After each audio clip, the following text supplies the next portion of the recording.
and hit start recording. Okay, I think I'm live. I decided to go live about 3 minutes early. This is a whole new world for me, guys. It's my first time using OBS. I don't know if anyone's in the chat room. I see Kaylee left a comment to Kaylee Pena. Hi, back at ya. So yeah, I've got a side camera right here set up from my laptop sitting on my other desk, and I've got my main camera right here pointing in front of my Etch A Sketch. And this is me attempting to introduce myself to the worldwide experience of moderately more advanced live streaming than I've done in the past. So to anyone who's here right now, welcome, welcome. I hope you enjoy this live stream that is about to take place. I have right here in front of me a reference photo of Starry Night that I will be using to work on this commission. So if at any point you find that there are some weird little technical glitches going on, please feel free to let me know, because this is, as I've said, a whole new world for me. I'm definitely a wee little lass when it comes to the use of OBS as a streaming platform. So a lot of this was thrown together in the last, last half hour. So we're gonna learn together, guys. Is that like a little scuff mark here? No, that's a weird trick of the light. Okay, so in a moment, I'm just gonna pull up YouTube just to see how things are going, and to anyone who is here right now, much appreciation for bearing with me. It says that I'm live, so that's a good sign. Okay, so I'm going to YouTube. I'm going to pull up my stream. It says I'm live! Yay! It says I'm live! That's exciting.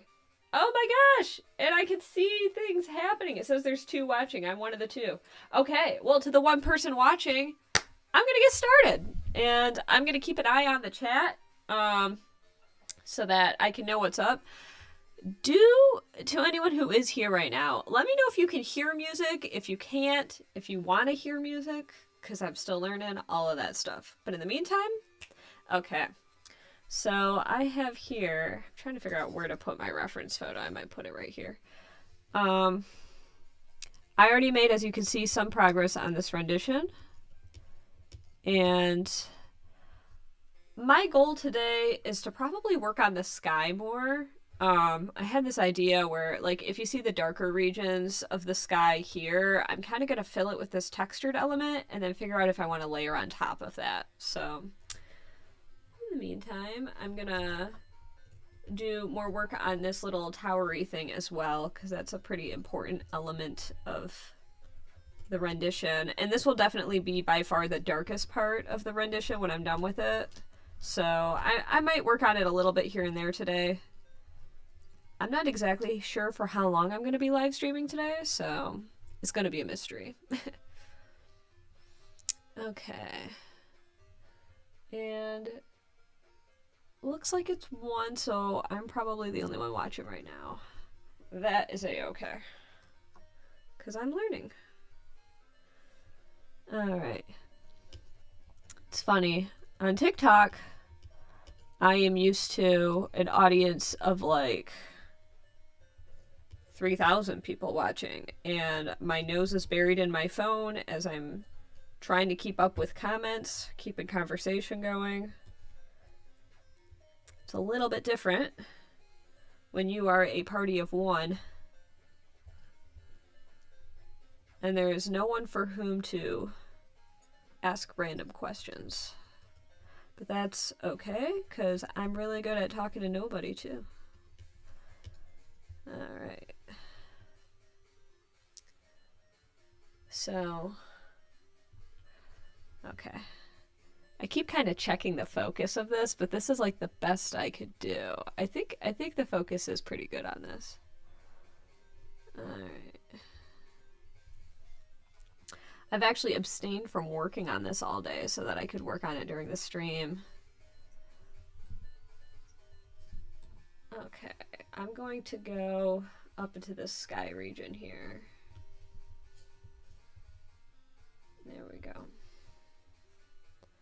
Well, if anything, I suppose my conversation... I've had this issue a few times in the past with this specific Etch A Sketch. Every Etch A Sketch is a unique canvas. So having the gears lock up on you as they are for me when I'm in the borders is not unheard of. Oh, I can feel the resistance. But anyways, I mean, my conversation with no one will at least be of some kind of entertainment related significance when this is saved as an archived stream, so that'll be good. Alright.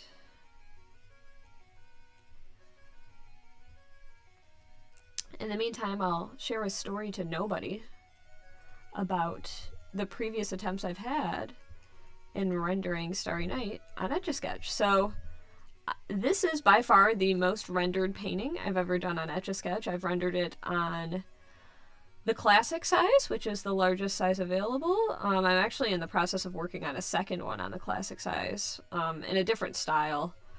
And then I've rendered this on the pocket size. There are two variants of the pocket size. I've rendered it on both variants. And this is the last of the main sizes that I have not yet rendered this on. So this was really cool that the client was interested in having me do it on the travel size. Hello, Kaylee. I see you said hello again, so hi right back at you. It does say there are 3 watching, so that's kind of neat. And alright, looks like my countdown timer has gone off for Instagram, so I tried to do a fair amount of promoting for this live stream. Now, I didn't promote it like a week out, but I did promote it like 2 days out, and I did a couple of repeat posts to kind of get the word out there, but we are live! Hello to Anthony! If at any point anyone has any questions, wow, we got a few hellos popping in. This is great. So when I first started the stream, I started it just a few minutes early to kind of give myself an opportunity to get used to the format and just start working. I'm up here right now, for anyone who's wondering. I'm kind of working on this little starry burst. Yeah, so I was speaking to an audience of no one at the time. And just sharing about how I've rendered this on Etch A Sketch a few times in the past, but this is my first time rendering it on this size specifically. Thank you so much, Lindsay, for the sweet comment. Amazing work. I really appreciate it. Yeah, I still have quite a bit of progress to do on this, so I figured that I'm going to make a lot of progress tonight while we relax for this chill live stream, you know? Oh, well, Merry Christmas to you too, Anthony, and Happy Holidays. Yeah, I thought, you know, with this time of year, I know a lot of people have a lot going on, but a lot of people they might even be home for the holidays already, settling in with the family. Those who are in school might already be off by this point. So I figured, you know, this might be a great time to host a live stream. And I've been meaning for the longest time to actually schedule a live stream here on YouTube and make it a more chill experience. Like, a lot of my live streams are kind of frenetic in that I'm taking live requests that usually just are done in a few minutes. So it's kind of this like churn and burn kind of thing. And it's a little bit overwhelming sometimes to feel like I have to like rush to keep up with requests and everything, you know? So this live stream, I wanted to be kind of a more relaxing, chill experience. So hopefully, you know, anyone who decides to stick around and watch today, they can just pop in, see what I'm working on, hang out for as long as they'd like, and then maybe come back later, check in, see how the progress is, you know? But in the meantime, those who stick around, hopefully we can have some nice little conversation going. I'm checking my chat as I etch. Chill live, that should be my phrase. I like that. I can dig it. Yeah, if only all my lives were chill. It's a vibe that I'm not used to be honest. I'm much more used to the kind of frenetic, gotta put my stream face on kind of thing, where I'm just like, all right guys, let's do it, woo! And I'm just like running 80 miles an hour. This is more like running at 2 miles an hour. So, yeah. Thanks, Anthony. I appreciate it. I appreciate those who decide to hang out with me this evening and have the video maybe playing in the background. They can glance over, see how much progress I've made. Now, when I started the stream, it looked a lot like the thumbnail, where only this part was done. So, since I started the stream not too long ago, maybe 10 minutes ago, I've made a decent amount of progress on just filling in the background details of the sky. I plan to add a few layers into the mix here. Anthony, you are correct. That would in fact be a walk. Or maybe I'm just a very slow runner. I run at 2 miles an hour. No, I think even I can run a little faster than that.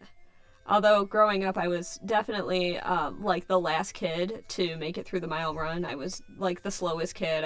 I had no endurance or stamina, even though I was obsessed with tag growing up. So, kind of funny how that works.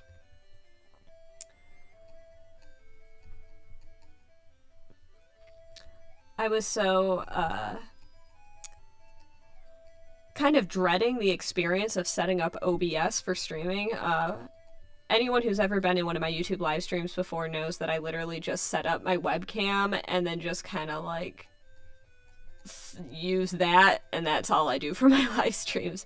But I've been meaning to use OBS because everyone says, oh, you can use that on all the streaming platforms, all that. So I decided, okay, I'm gonna play around with it. And of course, none of it was intuitive to me, and I was very confused. And all it took was a little bit of experimentation. And you know, for a future stream, I'd like to have things even more refined. But I gotta say, with the little bit of work I've done today on this stream, having 2 cameras, that's really neat. Like I can say hi.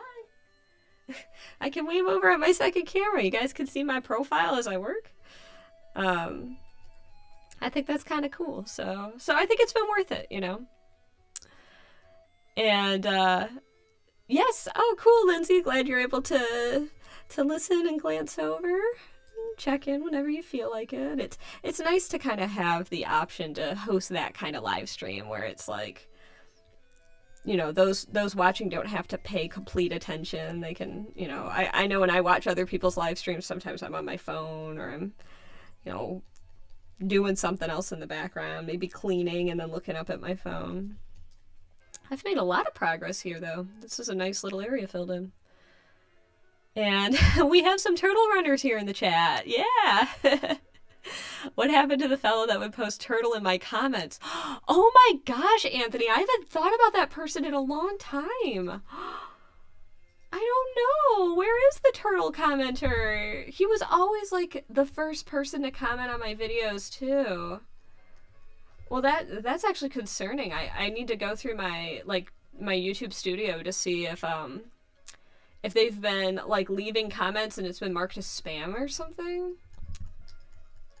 Oh my gosh, he was like an integral part of my YouTube commenting experience. It was like, I knew my video had uploaded because I'd get a comment that said turtle. I don't know.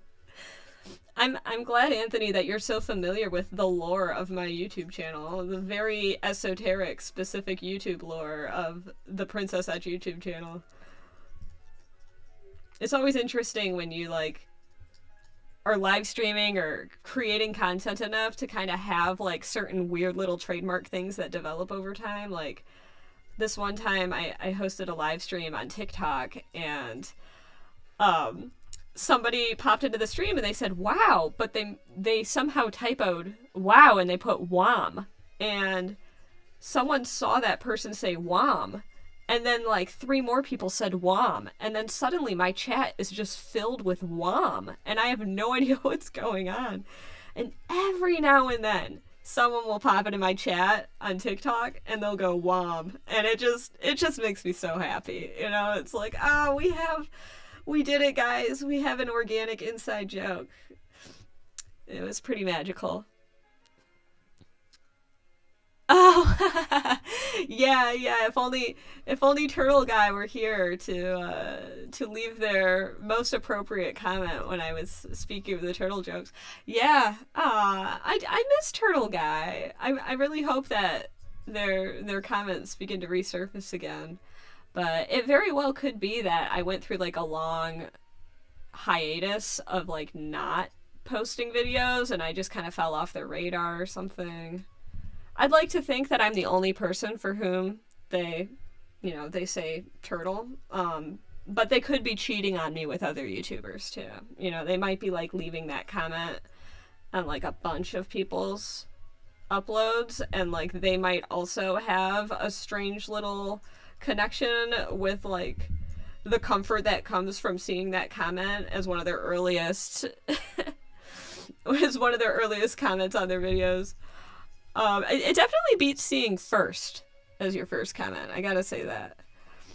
And it is WOM, W-O-M. They accidentally put M instead of W somehow. I guess M might not be too far from W on the keyboard. Let me see. Actually, no, M is very far from W on the keyboard. I don't know how they messed that up. Yeah, I have a theory that Turtle Guy is cheating on me now. If you're watching this archive video, Turtle Guy, I know your secret. You're getting around with other YouTubers and leaving comments on their videos too. I'm gonna take a little sip of water one moment.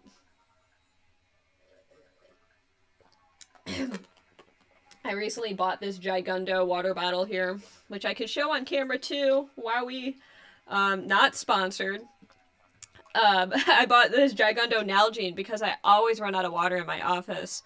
And I hate having to run downstairs. It's such a first world problem. I have to run all the way downstairs to get to the kitchen to fill my water bottle. But neat fact, I actually was once approached by a water bottle company for a sponsorship on my YouTube when I, oh, that was refreshing. When I was featured as a creator on The Rise on YouTube, I was reached out to for sponsorship by a company called The Coldest Water, not sponsor. I think that's what it was called. Well, anyways, they reached out to me and they wanted me to have a water bottle visually present in like 10 of my YouTube videos. And at the time, all I was uploading was like time-lapse videos. So I'm like, that doesn't make sense to have like a random water bottle chilling in my like frame. And they actually like really wanted to work with me. I was like, that, I can't do that. And they're like, no, we'll do something else. We can work out a different thing. And I just never pursued it because I felt like I was like a brand new little baby to the world of YouTube and like getting my first ever like sponsorship kind of thing. And it just didn't feel like the right fit for my channel. Like, I'm an Etch A Sketch artist. I don't know if like promoting water bottles is the most organic thing for me to promote. But now in retrospect, I recognize that I'm like a water bottle junkie and it actually probably would have made sense. So I guess I missed that boat with The Coldest Water. And they were gonna pay me, I think, $1,000 for like placement in 10 videos. And we definitely would have workshopped that more. Like we would have figured out something that made more sense, and who knows, they might have offered me less money. So I don't know. I guess it's an opportunity that I might have been able to organically pursue a little bit better and just chose not to. And oh yes, Lindsay, thanks. Yes, the fact I could talk and etch, super impressive. Thank you. I guess I have a lot of experience live streaming while Etch A Sketching now, and then doing Etch A Sketch art in a live kind of setting in front of a real audience. Although you guys are a real audience too. I should say IRL. So I guess that, for me, it's now more of a second nature thing. But there are things that make live streaming my Etch A Sketch art a lot more difficult than just doing it from the comfort of my desk. And the biggest thing is that sometimes when I want to do something particularly detailed, I gotta put my nose like right to the Etch A Sketch screen. Like I like getting really close to it. And that is something that is not as easy for me to do, or very possible for me to do, if I have a camera between my face and the Etch A Sketch. That's also something that's true when I'm filming time-lapse videos. So, yeah. Yeah, they wanted $1,000 for 10 videos, and I didn't really fully I didn't pursue that conversation very far, so I didn't get much clarification on what they wanted. But yeah, their initial offer to me was that they wanted me to showcase their product 10 times for $1,000, and that I don't know if they were expecting an ad read for each time either or what, but at the time, especially because I was kind of riding the wave of like the YouTube Creator on the Rise feature and everything, it just didn't, I don't know, I just decided like not to pursue that. I also got really heavily reached out to by an MCN, a multi-channel network that apparently is like really respectable as far as MCNs go. Like they were really pursuing me hard. They kept emailing me again and again.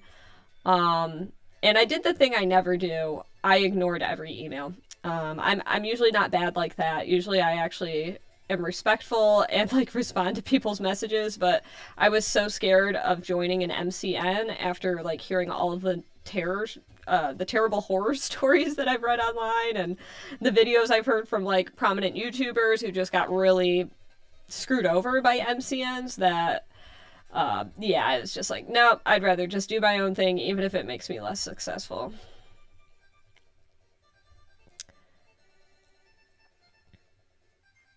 Oh, I'm reading your comment, Anthony. You said, I don't have cable and don't know how to get them on my phone, but through your .com, I was able to watch your interview with Modern Marvels.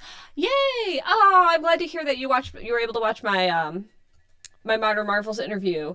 Yeah, at first, so I had to use a service that allowed me access to broadcast cable, so that I could watch it from the comfort of my home because I don't have cable either.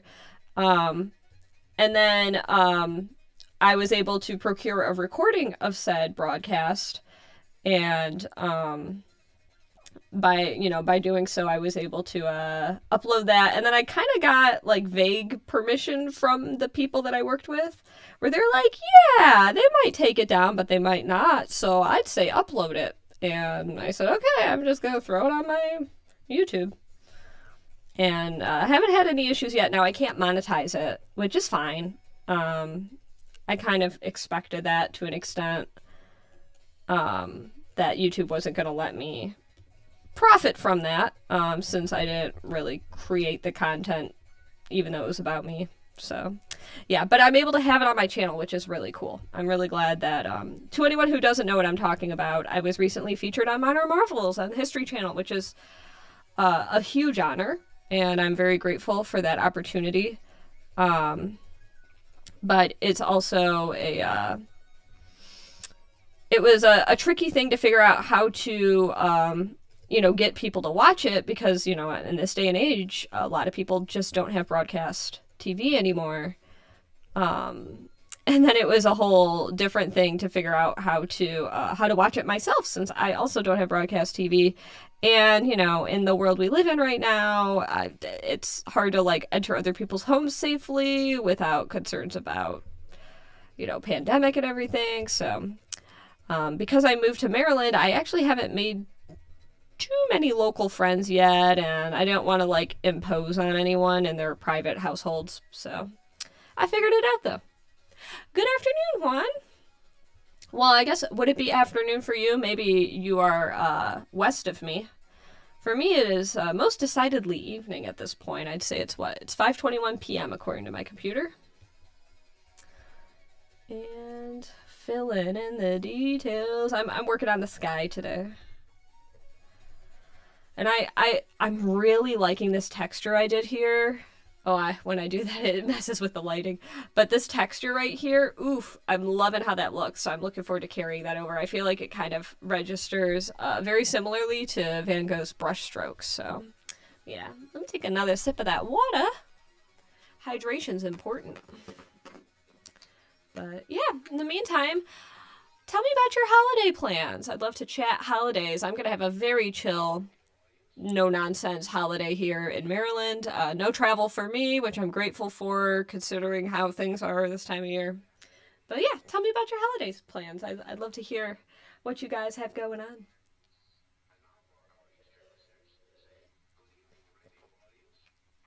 Ooh, and according to YouTube, it says there are 8 people in my room. Hello to the 8 of you. That's cool.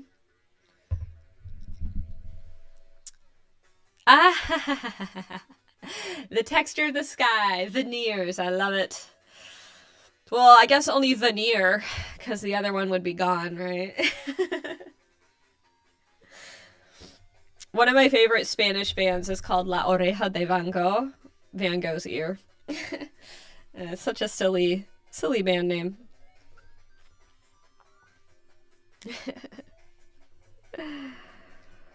I wonder what the delay is like I think the delay is up to 2 minutes maybe between the live stream and my broadcast. So I do apologize if my responses to your comments come a little bit late. I don't know how to change that latency. That's something I'd love to experiment with more in the future.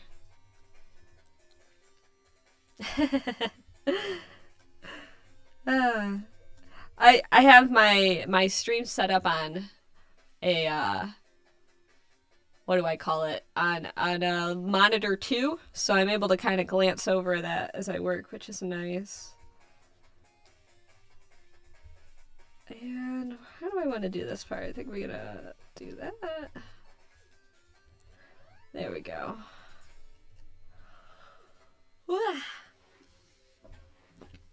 I'm gonna do a little stretching for a sec. Oh, they are right on time? Okay, cool. That's really great to hear.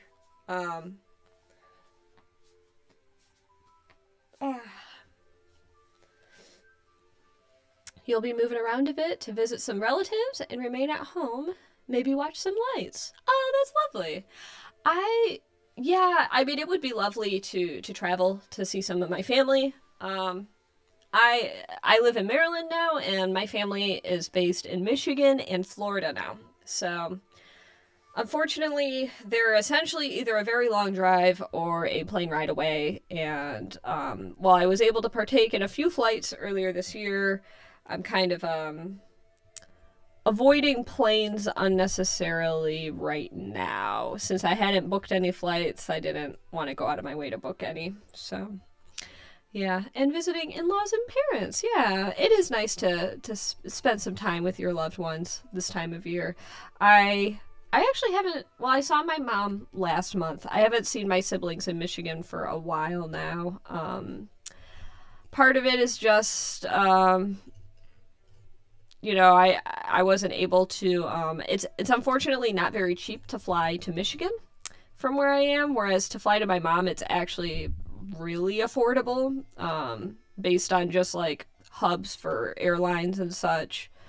But it was really nice to see my mom last month, and I kind of used that as my like Thanksgiving/Christmas time with her. And I think, you know, a lot of us are used to kind of improvising this time of year and just kind of making do with less than what we might be used to doing in a non-pandemic time. Alright.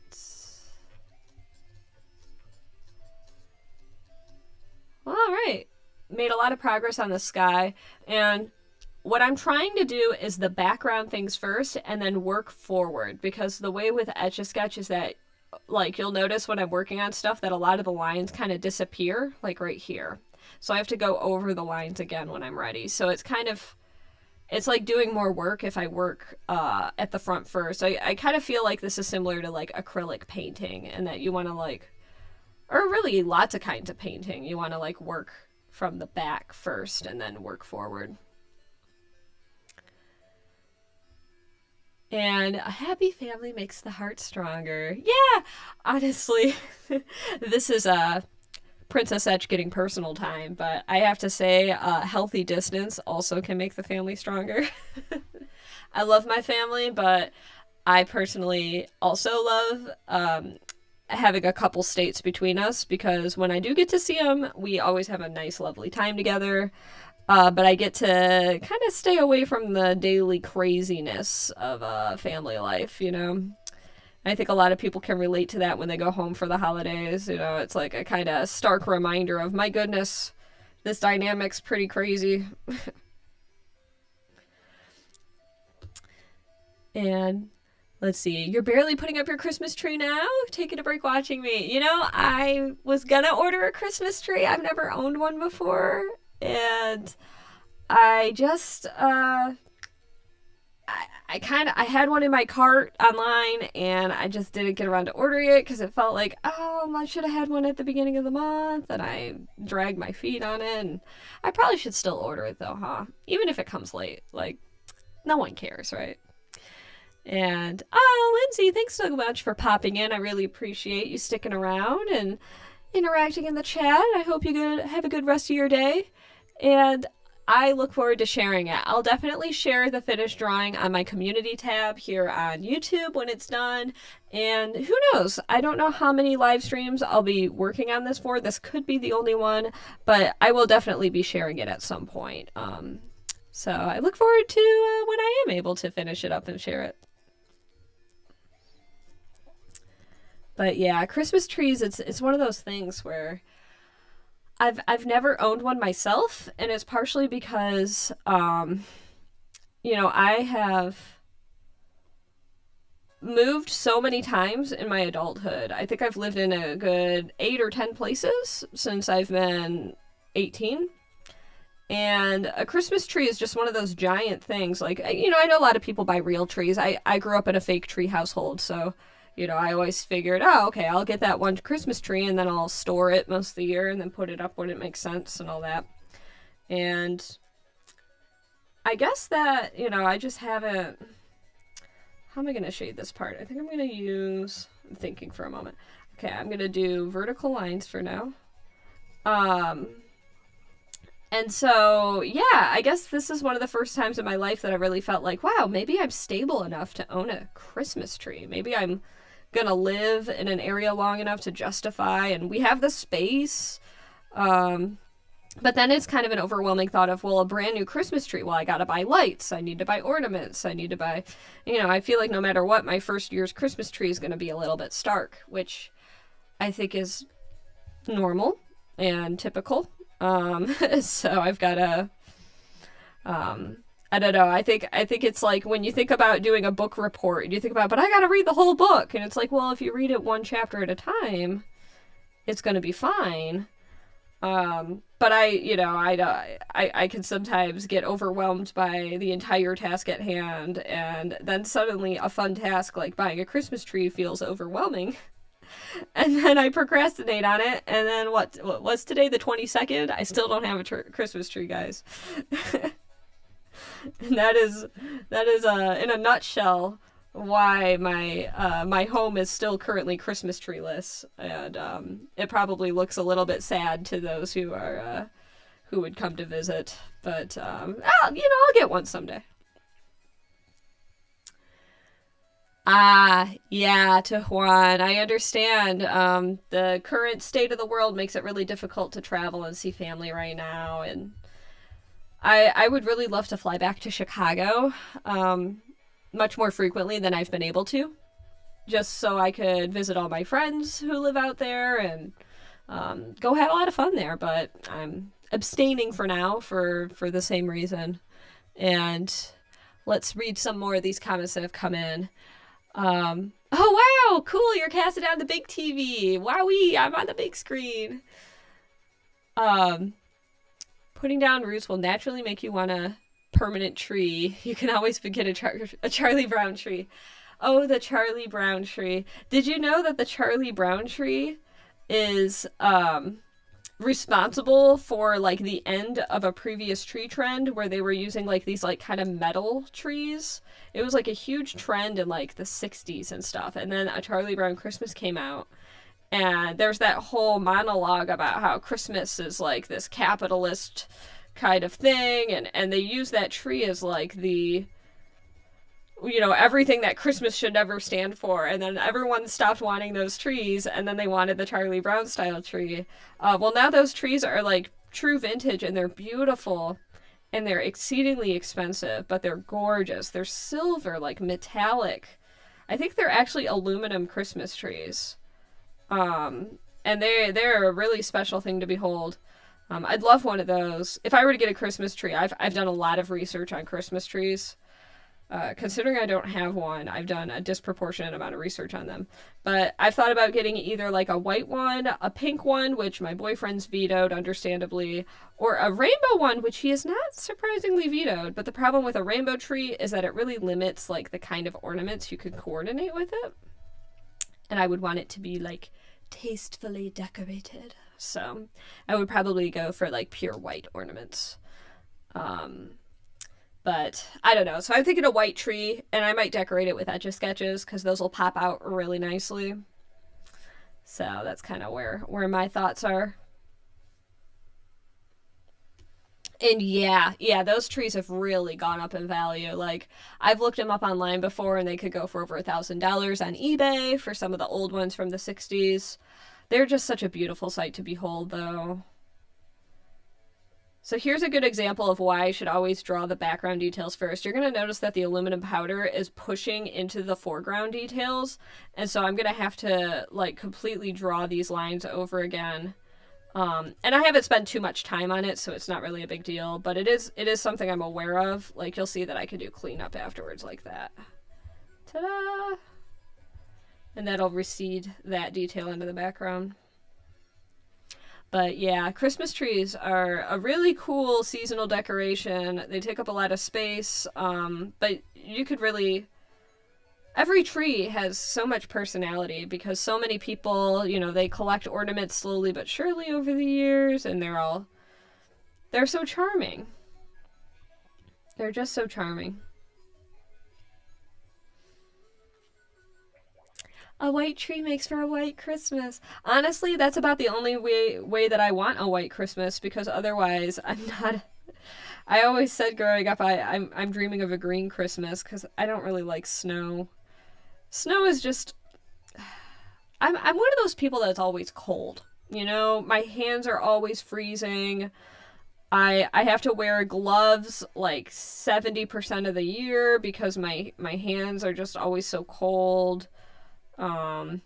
So snow is just like the physical manifestation of the concept of cold, and I do not ascribe to such a manifestation. I would much more prefer palm trees and beaches to the concept of snow, but you know, it looks pretty on a postcard, so I get that. Speaking of postcard, I'm looking at this postcard as I etch away.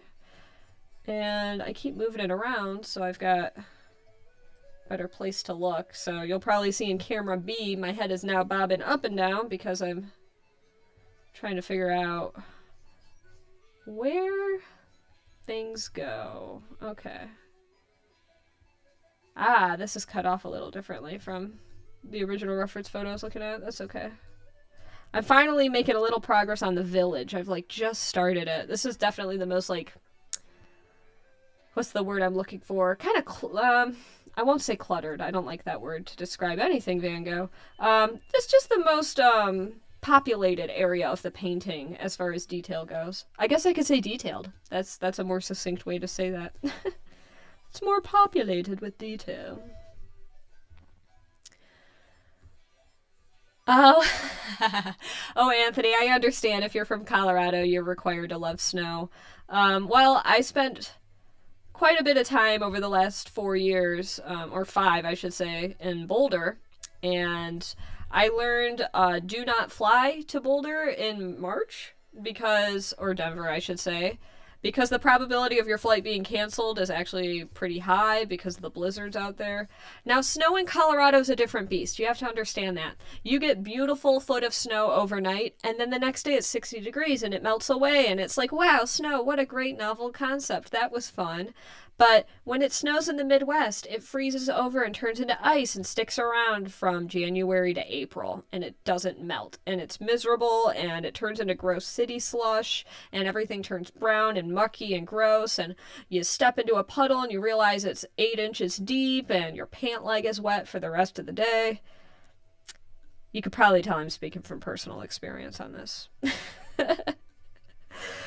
I mean, Chicago snow is, in my opinion, not a very pleasant snow. Maybe the first freshly fallen snow of the year, but we get ugly, gross, gritty blizzards. Now in Maryland, I think we had one quote-unquote blizzard where it was like, I don't know, 4 inches of snow, and it shut down the whole state of Maryland. And I remember, I had to shovel the driveway a few times, heaven forbid. But that's fine. I actually kind of like shoveling the driveway. It's like a nice workout. You get really sweaty, but it's really cold outside, so it kind of feels nice. Yeah. It's definitely a different kind of experience. And on the big screen, it looks awesome. And really, until I mentioned the silver was bunching up on the stylus, you wouldn't have noticed.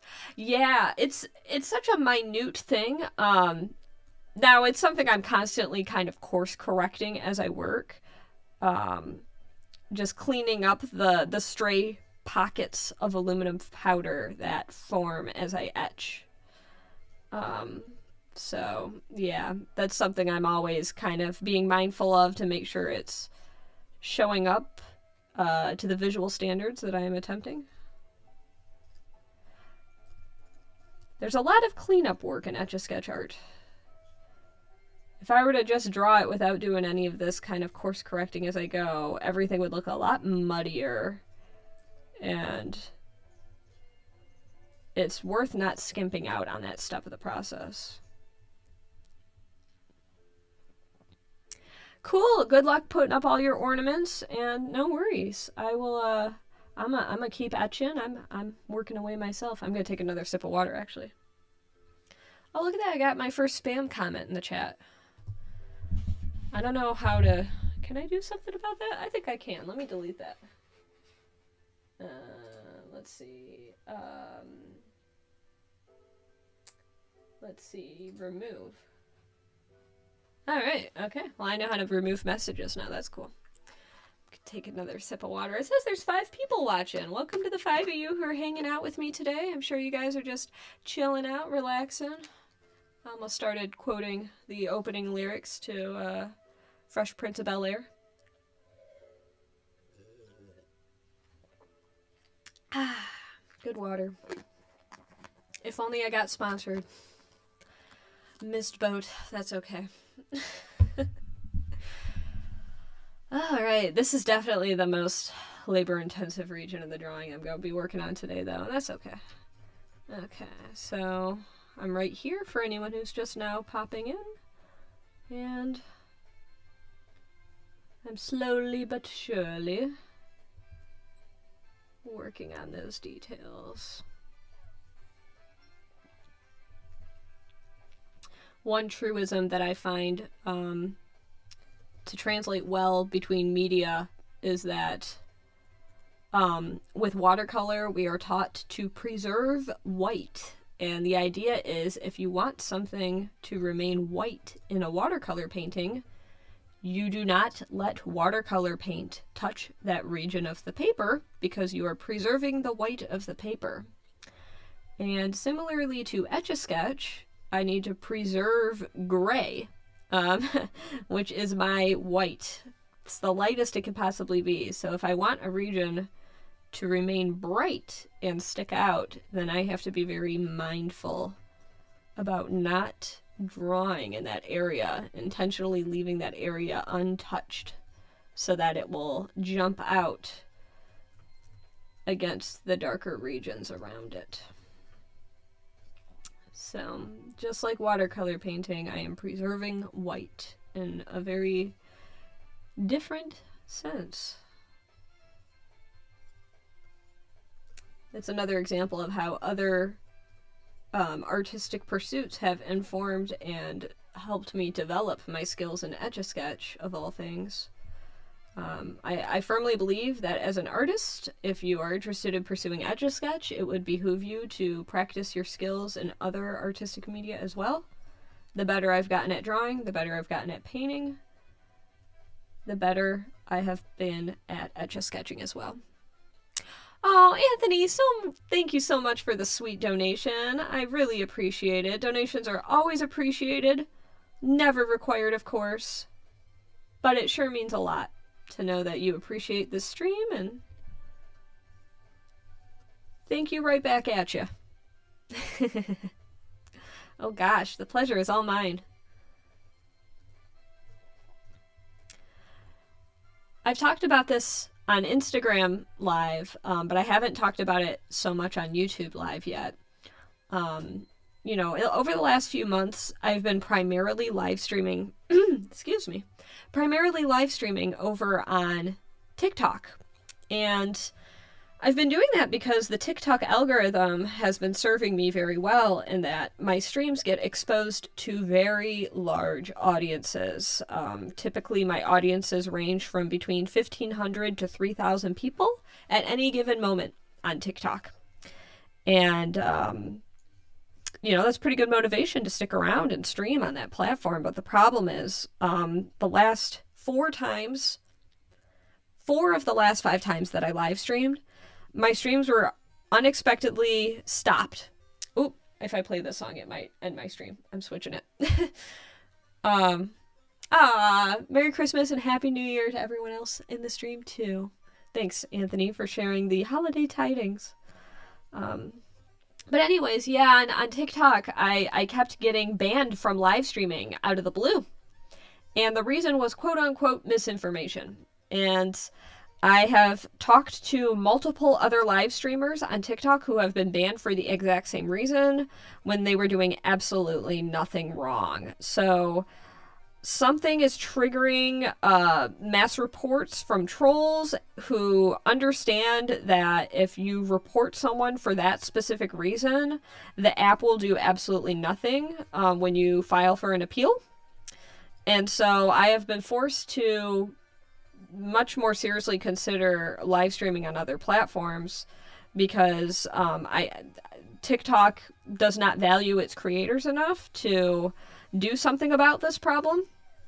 They won't respond to emails, they won't respond to tweets on Twitter, they won't respond to anything. So I hear them loud and clear, and I think my best option is to more seriously consider doing work in other platforms. So hence why I'm live here on YouTube tonight. And for me, it's important to be on a platform where I can do things like receive donations, because, you know, on TikTok, that is part of the culture of live streaming. And I was actually beginning to make some revenue there, which was really, really nice. But unfortunately, you know, if the app is not going to allow me to stream there more than once a week, and if it's going to interrupt my streams every time I go live, then, you know, that's just no good.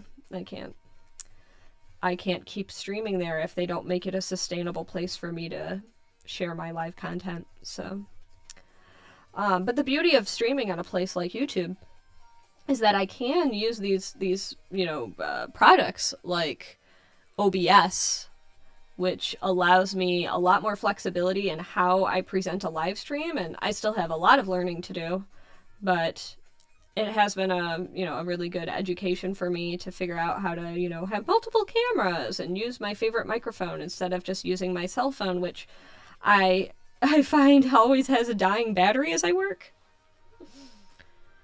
So, yeah, if I try to charge my cell phone while live streaming on TikTok, my phone will overheat and the live stream will end because my phone will shut down. So that's not good either. So it's nice to not have to depend on my cell phone for live streaming, even though, you know, my cell phone's okay. But that is a pretty big problem. It basically means that my live streams can go no longer than 2 hours, no matter what, on TikTok, which is fine because honestly, after 2 hours, I'm usually kind of burnt out. So, yeah.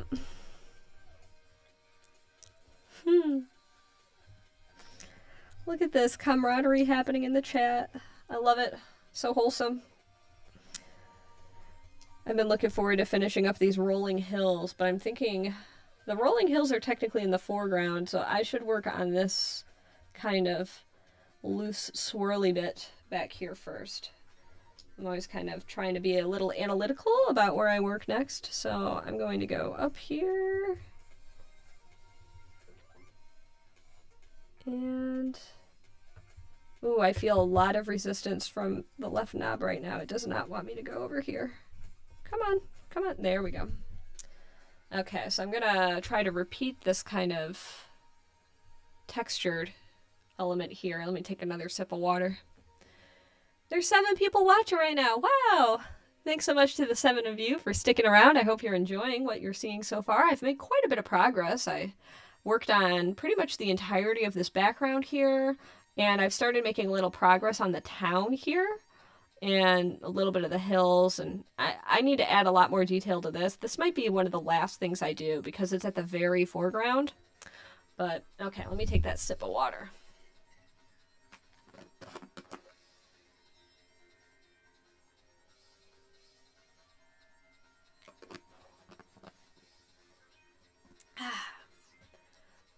Now that I've dipped my toes in setting up a live stream with multiple cameras and everything, I'm really looking forward to when I can kind of more neatly place things and have a little more methodology to how I show stuff. I really wanted to show a copy of the picture I was working from in my stream so that people could immediately... I mean, everyone knows what Starry Night looks like, but it's always nice when you could actually see the reference photo. And initially I was thinking of actually showing the reference photo like on camera, but then I would have to have the Etch A Sketch on the side, and you know, it's like my webcam isn't showing this in like the best lighting ever, you know? So I thought, you know what? This is neat. I can actually add the picture to my stream, and that's always great. All right. And okay, let's get back to work. So to do this part here, I'm going to treat it very much like up here. I'm going to kind of make this choppiness. And I'm kind of making it up as I go. I'm going to take it nice and slow. I always say, Etch A Sketch is not a race. I recently uploaded a tutorial video where I showed a very slowly done tutorial on how to draw a house on an Etch A Sketch, and I believe I said that more than one time in that tutorial. Etch A Sketch is not a race. You can take things nice and slow. So right now, I'm slowly but surely capturing the direction of the waves in these brighter brush strokes. Then I'm going to break them up into the individual strokes as I see fit, imagining globules of paint as I go.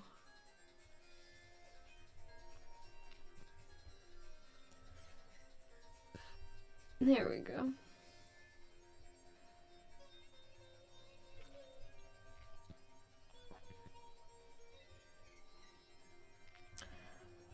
I had the fortune of seeing this original Etch A Sketch. I said original Etch A Sketch. I meant to say original painting on my first trip. Technically not my first, but my first like vacation trip to New York City. It was the only thing on my to-do list. It was the #1 thing on my bucket list for New York City. If I did nothing else during my week there, I wanted to at least go to the Museum of Modern Art to see Starry Night. And it was worth the trip. It was a beautiful sight to behold. And it was so vibrant. I would love to visit it again. It's been 6 years since I've seen it. And it's just always a treat to see a Van Gogh at a museum, or I've had the fortune of seeing quite a few in my day. I've been able to travel to many places, and one of my favorite things to do when I travel to other countries is go to their local art museums and see which artists they spotlight. And it's interesting how in other countries, other artists have greater importance in art history in those countries. When I went to the Musée d'Orsay, the basically the more modern art museum in Paris, not contemporary art, but post-Louvre, so like 1860s and beyond. When I went to that museum, they had a series of French painters that seemed very important to their history of Impressionism, which I had never heard of before. And then there were other painters like Whistler, who was considered one of the most iconic American painters, and you might know him most for Whistler's Mother, a pretty iconic painting. Well, Whistler was not even paid much attention to, whereas I feel like in U.S. museums, if Whistler's Mother were on display in a U.S. museum, if it were touring from Paris, that painting is always flocked with people who are just coming to witness the original thing. And I got to see it in the Musée d'Orsay, and there was no one there. No one in the whole room. No one cared about it. And I just thought that was so interesting. How the perception of that painting was so different in the country that it resided in.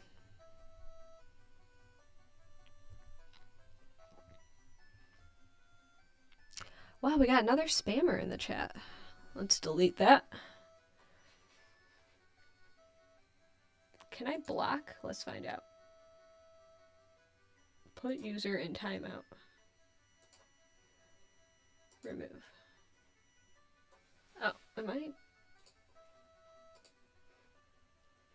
Okay. Alright, I need to learn how to block. But that'll do for now. So, it's always really special to see paintings in real life that you might have stared at on postcards for your whole life and see how different it actually looks compared to the postcard you've seen. I remember my mom had this painting in her house made by Edouard Manet. Not Monet, but Manet. I think that Edouard is his first name. Well, I was never a big fan of that painter because I grew up with this painting, this print that my mom had in our house of a painting that Manet did of a little girl, and I just found the colors so kind of like pink, like almost as though there was like a magenta tone overlay. And I remember not liking that painting much, and then I found out that the original painting resided at the Art Institute of Chicago, and my whole perception of the artist and the original painting were completely different than the print that my mom had in her house when we were growing up. And I really gained an appreciation for that artist in that moment.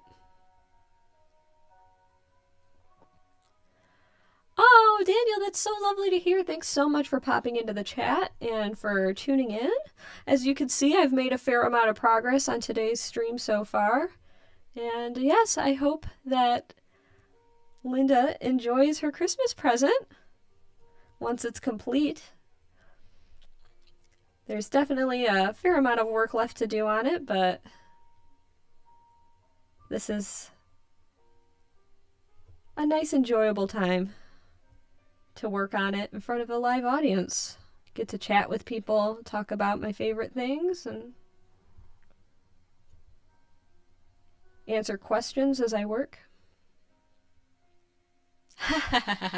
To Juan, yes, no dislikes on my streams. You know, it's funny, if you go to all of my videos, not a single dislike on any of them. It's pretty magical.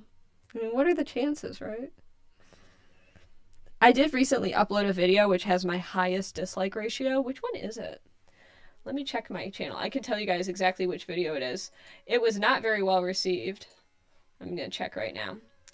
It was, let's see, let's go to videos. I think it was where I announced that I was going to be, yes, my announcement for me being on Modern Marvels, which I uploaded 2 weeks ago. That video has like a 70% like ratio. A lot of people didn't like it. And Bedbird Person, thanks so much for being the 13th like on my stream. Always appreciated. Alright. It's interesting. The Etch A Sketch has its own idiosyncrasies, which means that the thickness... So this specific Etch A Sketch has an interesting idiosyncrasy where the thickness of the stylus changes depending where I am on the Etch A Sketch. And it's a little darker on the right side than the left, I can tell. Because the lines are like a little bit thinner over here. But I think I can make that work just fine.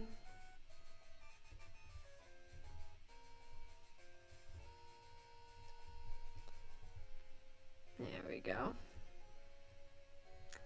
I'm gonna finish up this region here. I think one more line will really finish this area up. There we go. Ooh, I should close Photoshop on my computer. One moment. I can hear my computer is like running on all cylinders, and I think it's because I've got a lot of unnecessary programs open. Adobe is a real CPU hog. I love Adobe, but it comes at a price. There we go. Okay, and I'm just following the flow of the lines. That's something I've always appreciated about Van Gogh's work, is how linear it is. Haha, 14 likes now. Thanks a bunch. Really? So Ben Birdperson just brought up the Fish Center Live commission I did. That's still in Atlanta? That's... I believe it. That's awesome. Yeah, that was a really fun project to work on. I don't often get to etch aquatic life on Etch A Sketch, so... And it was really special to have the video footage of that. I believe I shared that here on my YouTube as well.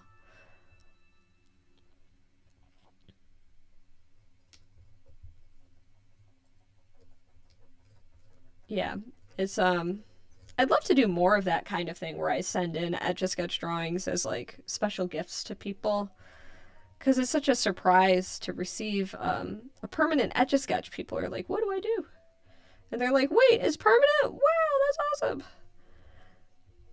Yeah, I'd love to do more of that kind of thing.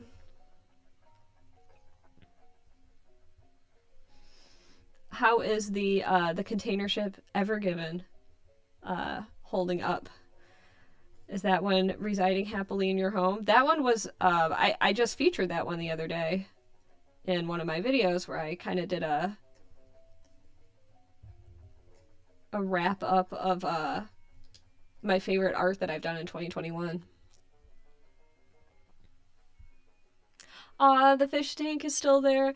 That's sad to hear that Fish Center Live got canceled. The Warner Media TBS merger. It's always a bummer when casualties happen like that. Yeah. Well, I'm sorry to hear.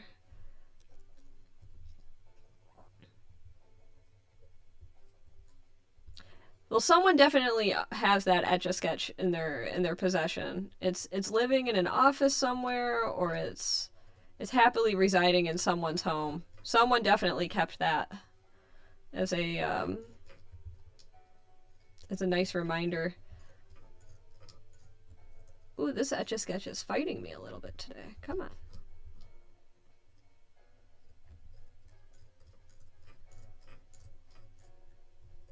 The mechanics of this Etch A Sketch are funky. Okay.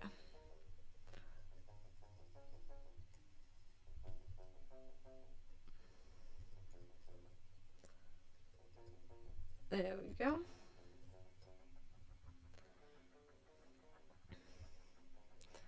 Good, good, good.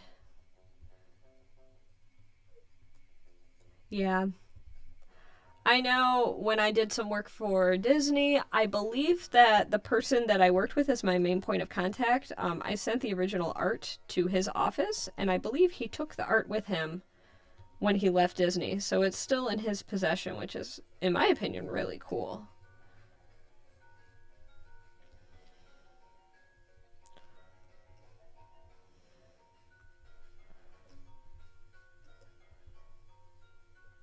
I recently did a commission related to Diablo 2 Resurrected, the new version of Diablo 2 that came out.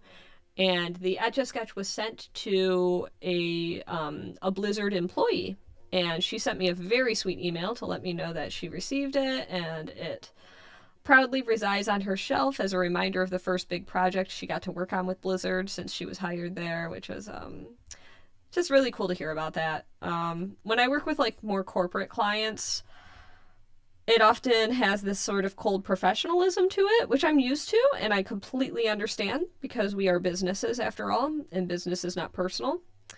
But every now and then, when they add that little personal touch, when they let me know, oh, the art was so well received, or it's on display in so-and-so's office, and they absolutely love looking at it, like that kind of stuff just warms my soul. And it just makes me so happy to hear that my art is loved and appreciated, and that people love their work,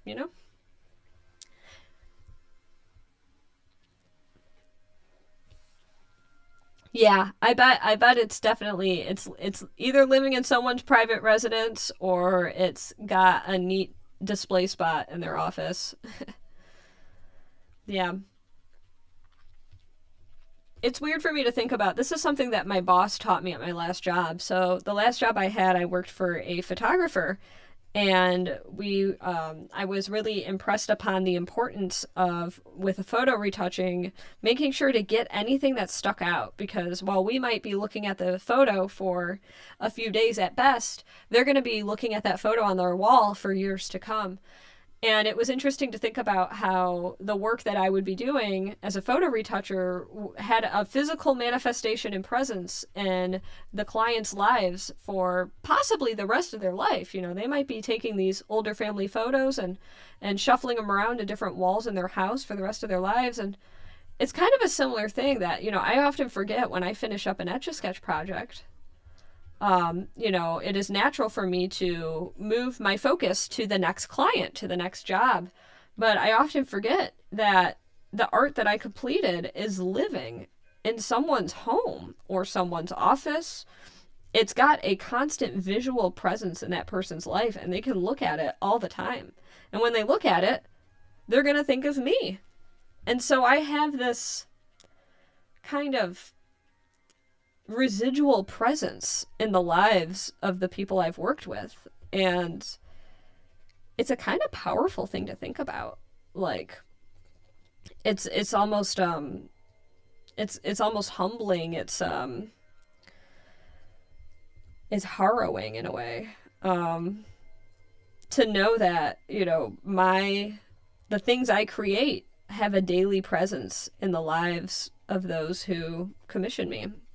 And for that reason, I try to do my absolute best with everything I make, because, I want to be very proud of what I put out, because I want that person to look at it and not see some flaw in the work, but look at it and admire it and think, wow, I'm really glad I got this. So that's a standard I do my best to to hold myself up to. Have I done an MC Escher Etch A Sketch? An Escher sketch. You commissioned someone to do a transformer based on a pufferfish? That's amazing. Have I done an MC Escher? I've thought about it a fair amount in the past. There has been one or two Etch A Sketch artists who have kind of done their takes on some of the more famous MC Eschers. And I've always had a deep admiration for MC Escher. I don't own many art books, but one of the very few that I do is an MC Escher book. And I would love to, especially because MC Escher's work is usually black and white, and it's kind of lends well to the gradient. So while I haven't done it in the past, I would absolutely consider it for the future. I'm going to take a little break with my hands for a sec and take a sip of water. But yeah, I would definitely be down for MC Escher. Right now, I have this on the docket, and then I have doing a classic Etch A Sketch Mona Lisa. I've never etched the Mona Lisa on the largest size before, and I'm going to be finishing up a commission for my cousin, And then maybe MC Escher would be a wonderful thing to do for a future just funsies Etch A Sketch. I'm gonna take a little sip of water.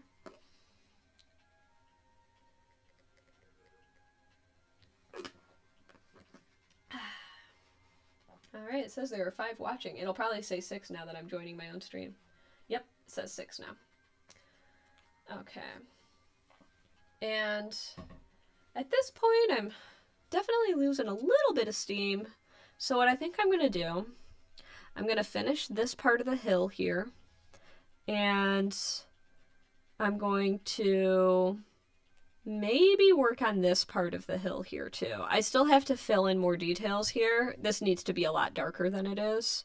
And I think that'll really help with the contrast.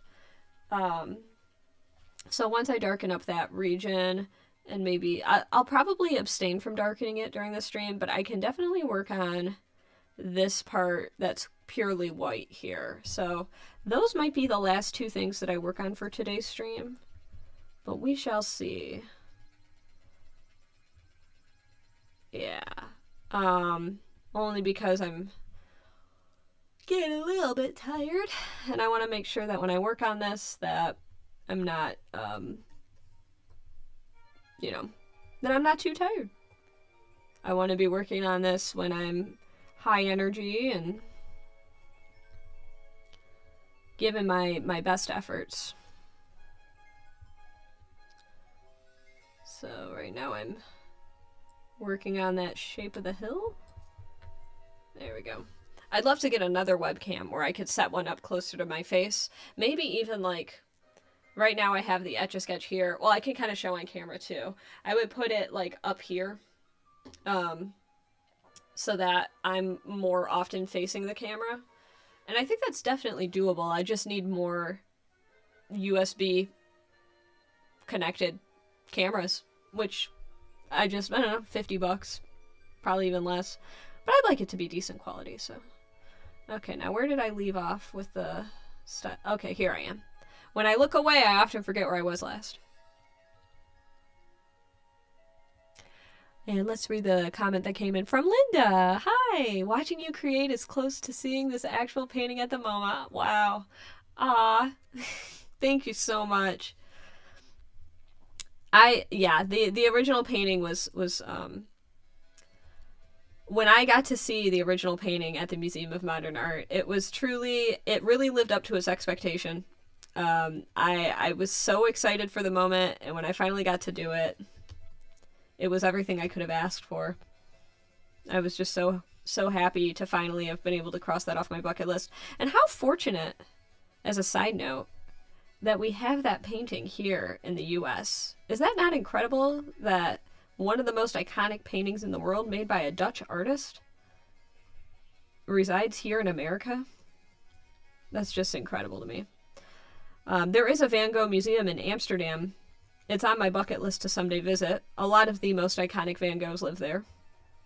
But somehow, America, we got some of the best ones. Chicago's got quite a few decent ones too. In fact, when I was in Paris, there was a gallery display that showcased one of Van Gogh's portraits, like a photograph of the painting. And the portrait is one of the Van Goghs that resides at the Art Institute of Chicago. So that was really neat to see Paris kind of giving a nod to one of the most iconic Van Goghs that Chicago had. So when I lived in Chicago, I'd visited that Van Gogh countless times.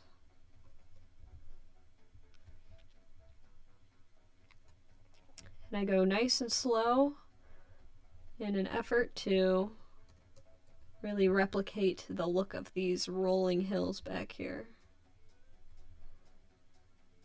Yeah.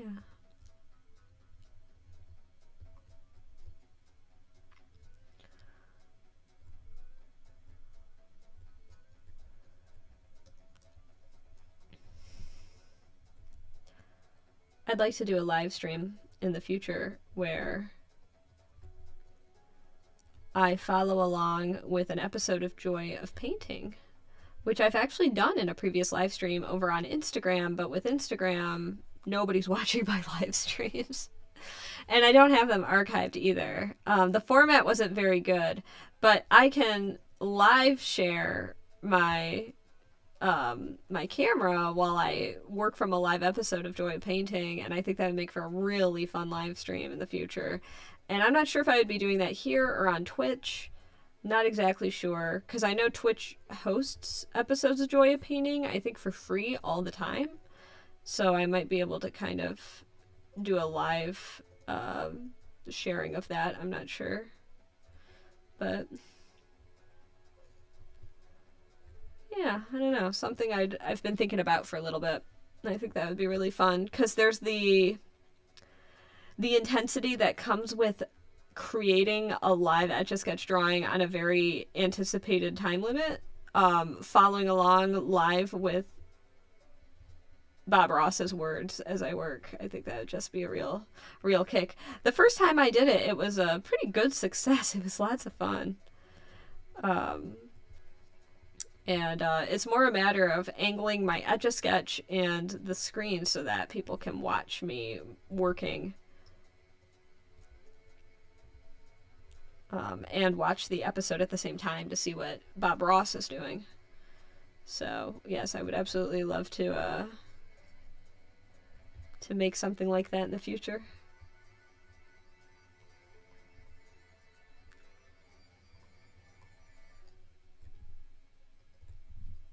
There we go.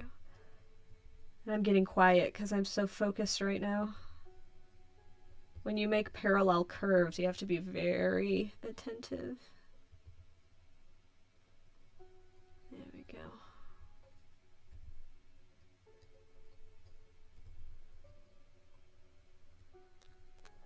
There we go.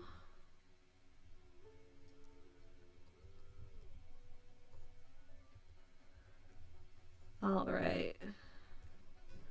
Okay, this might be a pretty reasonable stopping spot here. I'm gonna leave this sitting here for now.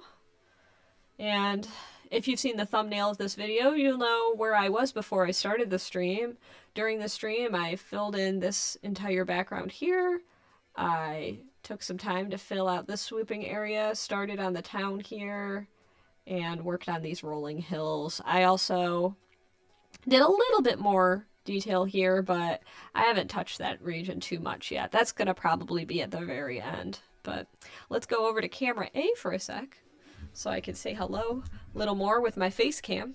Bringing my little microphone over here. All right. And I notice the delay now in real time because I could see how long it's taking for the YouTube live stream to carry over now. So I'm gonna turn down that music all the way. I don't know if you've been able to hear music as I've etched today, but to anyone who is here right now, I just wanted to say thank you so much for tuning in, watching me create Van Gogh Starry Night live on Etch A Sketch today. I still have quite a bit of work to do, and maybe if there's interest in it, I might host another live stream where I work on this more. And now I see myself, so I'd say it's about a minute of delay. But thank you again to everyone who's tuned in. If you have any additional questions about my work or would like to commission an Etch A Sketch drawing of your own, as always, feel free to message me. I have many ways for which I can be contacted, and you're welcome to reach out there. But to everyone who's still tuning in, I really appreciate that you've decided to spend your time with me today. It is vastly appreciated, and I look forward to hopefully seeing you guys in a future stream. And let's see here. I just turned on the music more, so I'm going to give one final opportunity for anybody to ask any questions that they'd like to before I cut the stream off. But in the meantime, I'm going to take one last sip of water while I kind of look at the chat for a moment and gaze upon the progress I made today.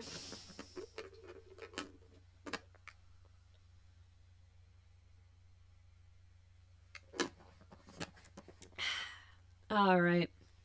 Well, to everyone who's been tuning in, thank you so much for spending time with me today, and I hope to spend time with you on a future stream. All right, everyone. Have a good night or day, wherever you